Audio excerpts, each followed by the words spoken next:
Kekeran urip langgeng.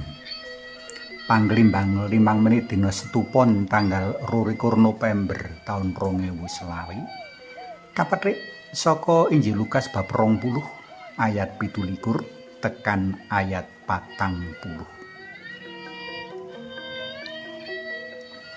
Liwat donga kawula pitados, wong Katulik dadi salah siji saka para pangrasuk agama kang percaya marang anane urip langgeng.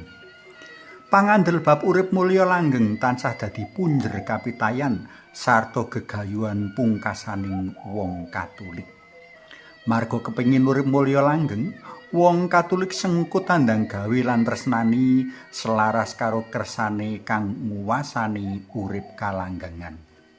PLM kita iki bakal ngrembug bab piwulang ngenani urip mulya langgeng mau. Sebab pasaman Katulik darbi panemu dhewe ngenani urip langgeng. Marang wong-wong saduki kang padha nyuwun pirsa bab kahanan urip langgeng, Gusti Yesus mbabar kepriye kahanan urip langgeng mau dumadi.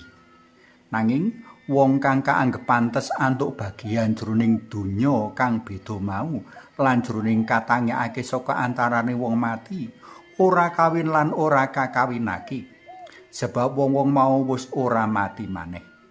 Wong-wong mau padha karo para malaikat lan dadi putra-putraning Allah. Merga wong-wong mau wis katangekake. Tembung ora kawin lan dikawinake awit ora mati maneh. Padha karo para malaikat lan dadi putraning Allah mujudake punjer panglimbang kita.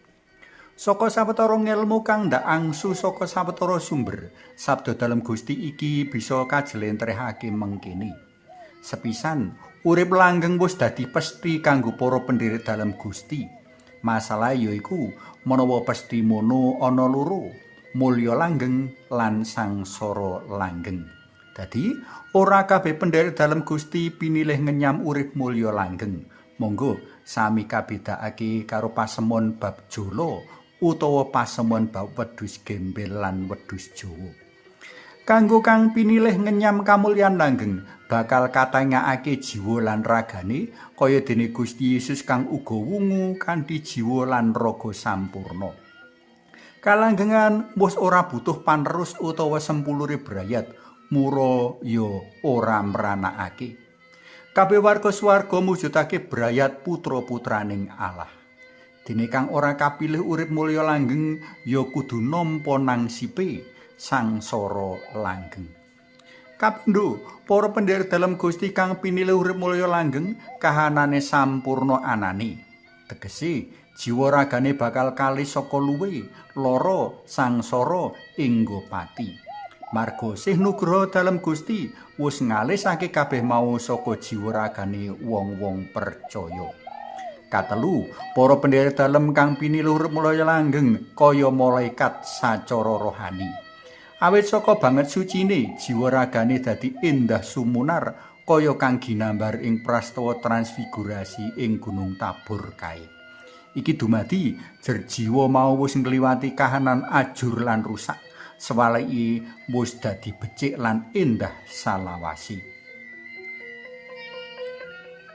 Para tresna PLM kinasih salah siji pesen wigati saka wawasan dina iki yaiku menawa kita para pendherek dalem Gusti kejaba kudu mikandel iman kapitayan kita nanging uga kudu berjuang ngayati dawuh-dawuh panjenengane amrih pinilih urip mulya langgeng bareng para suci ing ngarsa dalem Allah yang Rama yang Putra lan yang Roh Suci.